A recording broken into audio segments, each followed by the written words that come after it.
On Disney's Investors Day, the Disney company announced the enormous volume of content for the future of the company, and fans noticed a clear trend. Almost all of the content was based on an already existing franchise. While some fans were excited to see many of the characters they know and love, others described this trend as reheating the same leftovers, and that these planned spin-offs and sequels felt neither useful nor inspiring. Can reboots bring something new to the table, or are they doomed to be useless rehashes from the beginning? Netflix and DreamWorks' reboot of the classic 80s cartoon She-Ra, Princess of Power, seems to prove that reboots do have some merit. The reboot, titled She-Ra and the Princesses of Power, princesses now being plural, diverges heavily from its predecessor. The original was famous for being a feminist icon of the 1980s. She was a powerful and heroic woman who was just as capable as her famous twin, He-Man. The new She-Ra builds on this message of equality and diversity, pushing the boundaries even further to better match modern audiences. One of the most debated changes in the new reboot is the drastic change in character design, especially in connection to the characters' personalities and storylines.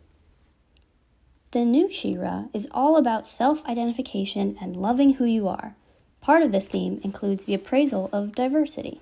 The show ensures this theme is embodied in the new character designs. Let's start by taking a look at the show's protagonist, Adora, also known as She-Ra.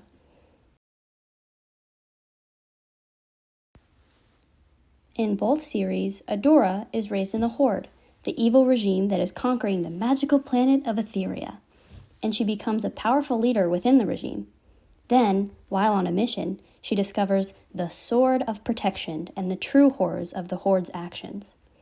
After saying the magical and iconic phrase, "For the honor of Grayskull," she transforms into the magical warrior She-Ra, who now fights alongside the rebellion in its movement to defeat the Horde. This is the original design for Adora and She-Ra. In the original series, she is wearing a red leotard with matching red high-heeled boots, and her hair is down. This version of Adora fits the unrealistic societal expectations of what the quote-unquote ideal woman looks like. Women certainly deserve to dress like this without criticism, but the point at which it becomes clear that this outfit is the result of the male gaze and the unnecessary sexualization of female characters is when we take a look at the other female characters. Almost all of these women have exposed legs, small waists, high heels, long hair, fair skin, and the same thin hourglass body shape. This is when it becomes problematic from the point of view of third-wave feminism. Third-wave feminism follows the idea that the experiences and lives of every woman is different. There is no one way to be a woman. This lack of visual diversity works against the notion that women can be diverse. It shows an unrealistic version of what a group of women would look like and promotes the idea that all women either look like these characters or that they should. What they wear might tell us about their powers, but it tells us nothing about who they are as individuals. While this trend is prevalent due to the standards that the male gaze has established in film, this is also somewhat the result of the show's real purpose: to sell toys. She-Ra was created in order to expand upon the He-Man franchise's toy sales, which were marketed for young boys, and to create a line of toys that were marketable for girls. This gendered marketing is reflected in the overt femininity of the female characters. They all have long hair, so young girls can have long, dull hair to brush and play with. Their outfits were frilly and often light colors to appeal to the outdated notion that young girls preferred toys with cute, girly dresses. Additionally, all of the women are the same body type to make toy production easier. All of the plastic bodies can therefore be molded in the same machine. It makes it simpler and more cost-efficient for the toy production company. It is important to note that while She-Ra continues to promote a singular problematic body type, the partner show He-Man was also receiving similar treatment. All of the male characters had the same equally unrealistic body type. This is to say, the quote-unquote boy show had the same gendered marketing and lack of diversity as its spin-off, She-Ra. Now let's take a look at the new She-Ra. The new design for Adora has much more coverage and is equally as stylish. While it keeps its roots in the 80s, with its shoulder blades and popped collar, it also remains true to the original Adora with its predominantly red and white color scheme. This time, however, Adora stands out from the other female characters. In fact, all of them stand out individually. Each of their outfits tells us something about the characters and who they are. Adora's design is more functional. She has lost the high heels and exposed legs, and her hair is now up in a ponytail out of her face. This reflects Adora's nature as a focused leader and soldier who is ready for battle and conflict at any moment. However, the original She-Ra design doesn't really accurately represent who she is. It has flowy, unkempt hair, and she is fairly exposed. Unlike the 80s She-Ra, this isn't because of some arbitrary gendered purpose. This is because the role of She-Ra is explained to be controlled by the Sword of Protection. The Sword of Protection is a relic of another ancient civilization named the First Ones that tried to conquer Etheria in the past. She rejects this role as conqueror, especially after her history with the Horde, who is trying to conquer Etheria in the present. Later in the show, when Adora gains full control of She-Ra and redefines the role and what the role means to her, she gets a redesign that does represent who she is. This She-Ra is covered again, and her hair is pulled back. Her mask is even a combination of the previous She-Ra's mask and the mask her enemy turned close ally Catra wears. This visual characterization is true for other characters as well. Entrapta, for example, is a zany, genius mechanic with hair that acts like a second set of hands. This is all clear in her design. Her hair is large and free to move. She wears a mechanic's overalls. She always wears a smile and even has a spot of grease on her shirt to show that she's a little messy and chaotic. Catra and Scorpia are both members of the Horde. Their designs contain a lot of sharp edges and points. Catra with her claws, and Scorpia with her pincers and tail, ready to strike. Both of them have goodness within themselves. This is shown with the windows in their shirts exposing their chests, where their hearts may be. They both can be vulnerable and caring at times, especially Scorpia. Additionally, the designs are further separated from gendered norms. Though they may contain gendered elements, they never adhere to the norms of just one gender. For example, Scorpia is the self-proclaimed muscle in the group and has short hair, typically masculine traits. She also has feminine traits, like her bright and extremely caring personality, and she even dons a gorgeous black floor-length dress in the episode Princess Prom. Lastly, there is more diversity in shape, size, and skin color in the ensemble of characters. For example, Bo and Glimmer, Adora's best friends, are now people of color. Bo is no longer unrealistically muscular, and Glimmer is plus-sized. The diversity among the ensemble of characters in all aspects is endless. Their designs play off the 80s counterparts, but unlike the original characters, the new designs are used to exemplify their characteristics without ever defining them completely. They are all multidimensional and so varied that it would be virtually impossible to find one prevailing norm or ideal among them, aligning well within the show's own thematic appraisal and third-wave feminism's emphasis on diversity. However, part of third-wave feminism's emphasis on diversity includes viewing text through a general feminist lens while also including intersectional perspectives. Intersectional was a term coined by Kimberly Crenshaw, who studied the intersection between racial and sex-based discrimination, arguing that Black women are often excluded from both discussions despite experiencing discrimination both for their race and their sex. Intersectional feminism is used to discuss feminism without ignoring the other intersecting important identities and topics. While She-Ra does cover some of the basics of diversity, it isn't entirely successful when considering the intersection between feminism and post-colonial theory. While there are many characters who are people of color, Adora is still the protagonist. Adora is still white, blonde, and blue-eyed, She-Ra even more so.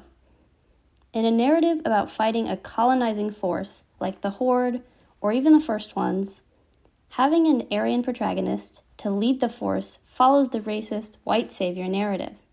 In other words, a white, blonde, blue-eyed person is the face of the force against colonization, a practice committed, historically, by white, blonde, blue-eyed people.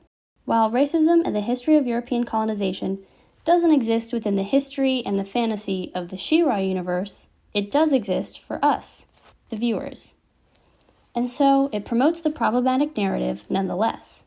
Thankfully, while She-Ra is the face of the rebellion, she ensures that the audience doesn't view her as the actual leader of the rebellion. While she may plan their battles, she never wins a fight without the characters of color, and they are certainly not side or purely supporting characters. However, the white savior optics remain. There is also a significant problem with Mara. We see through various flashbacks and hologram messages that Mara is the woman who held the She-Ra mantle before Adora. Mara, unlike Adora, is a woman of color. She is tan, has brown hair, and gray eyes. When she transforms into She-Ra, her hair turns blonde and her eyes turn light blue. This is shown to be an element of She-Ra's transformation, as it happens with Adora as well. However, Adora already has blue eyes and blonde hair. Mara doesn't. By including blonde hair and blue eyes as part of She-Ra's magic, it implies that these features are magical, that they are the quote-unquote ideal look.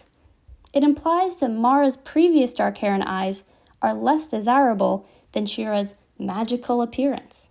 The preference for these features is a very racist, Eurocentric ideal that has cemented itself into American culture, and is unfortunately represented in the show. She-Ra still ensures that the other characters of color are loved and seen as beautiful, but it visually fails when it comes to Mara. Even though the narrative heavily criticizes the practice of colonization, it succumbs to some of the extremely harmful notions that real-world colonization has left behind. She-Ra has some glaring issues when it comes to the intersection between feminism and post-colonial theory, but it does do significantly better with the intersection between feminism and queer theory. One of the most groundbreaking elements of She-Ra is its queer representation. There are several queer couples in the show. One of the first gay couples is the princesses Spinnerella and Natasha. While they are supporting characters, queer representation in the media, especially in children's cartoons, is extremely rare. Many animated children's shows, creators and writers struggle to get queer representation passed through the studio censorship, as it is often deemed, quote, inappropriate for young audiences. This villainizes and sexualizes queer people and their relationships by deeming them too adult for young audiences. Studios also fear losing viewership with the inclusion of queer characters. However, thanks to the legalization of gay marriage in 2015 and to queer filmmakers like Rebecca Sugar, creator of Steven Universe, who have fought for representation, She-Ra is able to include queer characters despite societal and inter-studio pushback. The inclusion of these explicitly gay princesses in a loving relationship on a show aimed at children is truly amazing and a win for queer representation in animation. Later in the series, we also meet Bo's parents, two gay black men in a wonderfully playful relationship. In their episode, Reunion, Bo informs his friends that he has been lying to his dads about working with the rebellion. They think he's a librarian and historicist, like his father's. Ever since he was a child, Bo's parents have forced this dream onto Bo, insisting that fighting for the rebellion is dangerous and a waste of time. At the end of the episode, he reveals to them that he is a rebellion fighter and not the librarian they want him to be. They embrace Bo, accepting his destiny as he has chosen it, and loving him unconditionally, despite their previous aversion to the rebellion. This arc is very reminiscent of a typical gay coming-out story. A son is forced to tell his parents that he is not what they thought he was, and is in fact the very thing they fear. Thankfully, in this story, they accept and love him.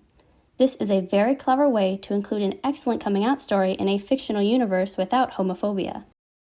In the 4th season, we get to meet the fans' favorite character, Double Trouble. Double Trouble is a non-binary shapeshifter who uses they-them pronouns. Not only is Double Trouble one of the show's most entertaining characters, they are also one of the first cartoon characters to use they-them pronouns and is voiced by gender non-conforming actor Jacob Tobiah, who also uses they-them pronouns. This representation, both on and behind the screen, is virtually unprecedented in children's animation. Some of the queer-coded, or in other words, non-explicitly queer but implied queer characters in sci-fi and fantasy are shapeshifters. They don't conform to gender norms and can be whatever the imagination wills. The creator of this She-Ra reboot, Noelle Stevenson, who uses all pronouns, but I will be using they-them in this video, explained in their mini-comic in Oprah magazine that they personally related to Zam Wesell, the briefly featured shape-shifting assassin in the film Star Wars Attack of the Clones. Stevenson describes, "Zam quickly folded into my personal mythology. I recast her as the main character in my imagination, her shape-shifting unlimited, in complete control of her body and presentation at all times, something I wished for so hard I ached." Later adding that Zam represented a different kind of femininity, a fluid, mysterious, self-possessed kind of womanhood, if it was womanhood at all. Tobiah relates to a similar desire to be a shapeshifter as a gender nonconforming individual, explaining to Out Magazine that when I was growing up, particularly how my relationship to my body works, my dream identity would be a shapeshifter. I would love to be able to physically change my body, just live in a world as different genders, whatever I wanted to, physically as well as emotionally.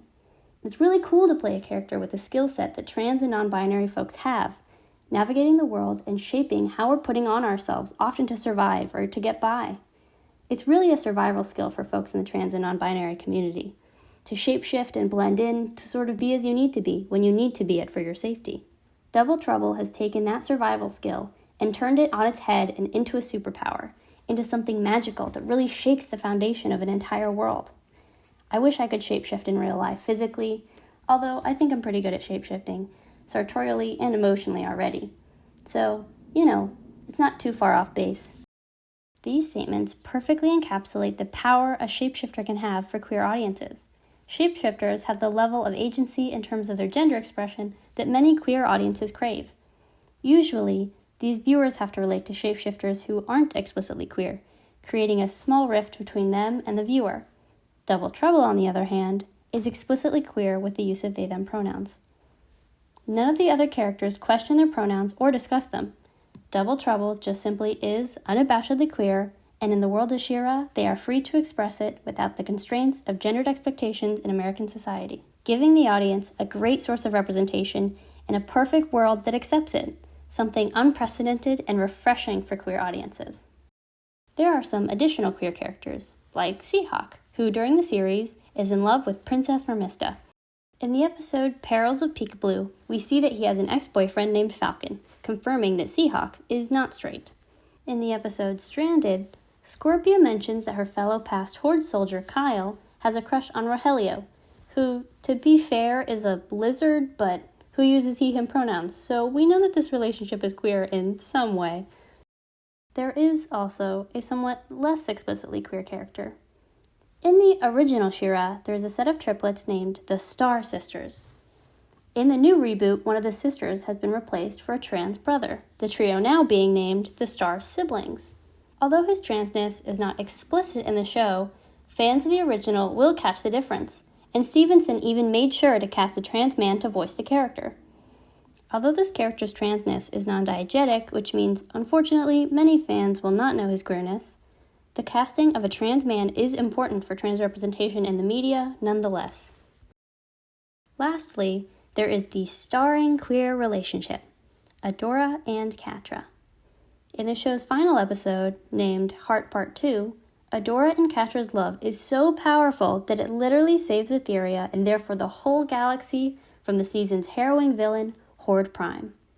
The whole show, all 5 seasons, build to this moment where Adora and Catra confess their love for one another, giving Adora the strength to save the planet.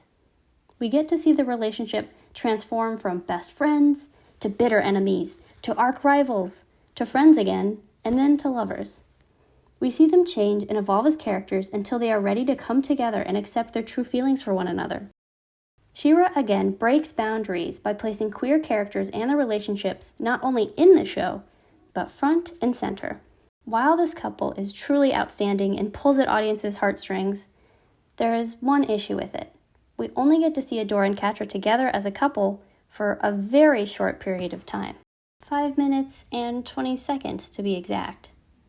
This is a trend in animation and queer media.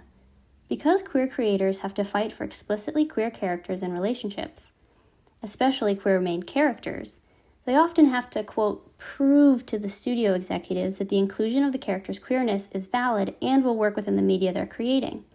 Because studio executives are more ready to deny queer representation than to accept it, creators and writers usually have to wait until they get support from the fans of the show and when the fans start to, quote-unquote, ship the characters.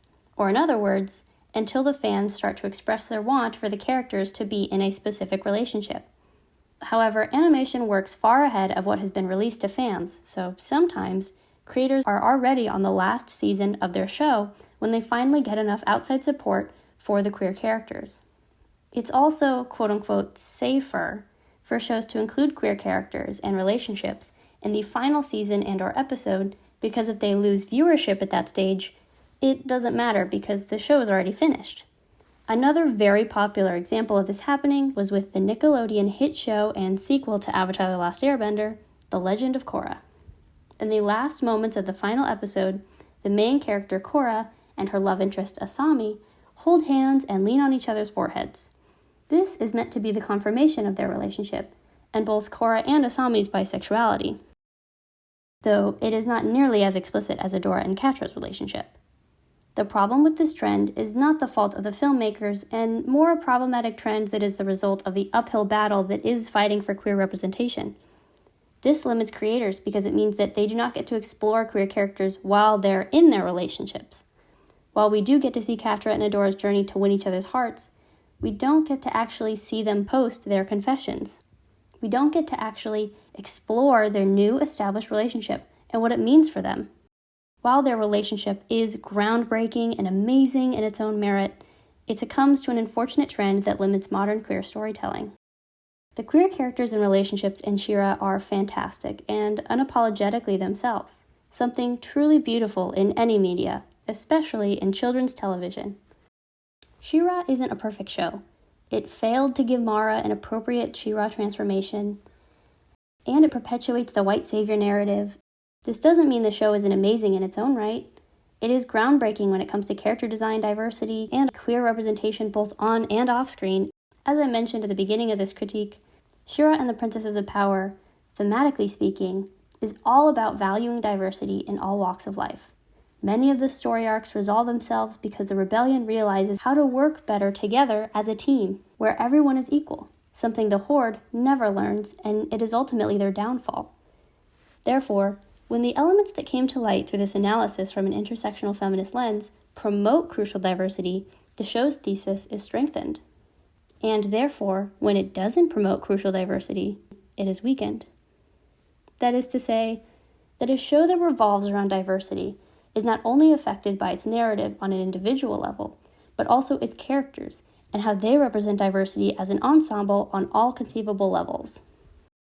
While the new She-Ra has flaws and strengths, it has come so far from the 80s She-Ra. The original incarnation is classic and will always have a place in people's hearts. But the new She-Ra makes intense changes that leap far beyond what 80s children's animation could even dream. While it is a possibility for reboots to be rehashed leftovers, they also have the unique ability to redefine something amazing for new audiences, warming our hearts and giving previously unconsidered stories a chance to shine.